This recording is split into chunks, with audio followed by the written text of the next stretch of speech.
Туштуңарбы? Не деп атасың, бүгін бірінші күн жолығып атпайбызбы? Мен тамашалап эле койдум. Баса, не дейт? Ертең жолықмай болдық. Ушуну ала барып берсең эртең.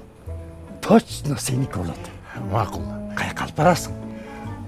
Акча бар баса? 3000 сом бар? 3000 сом эмнеге жетет? Бул жерди Бишкек деп коет. Менде да акча жок. Пенсияга дагы 10 күн бар. Rien autour n'a de sens et l'air est lourd. Le regard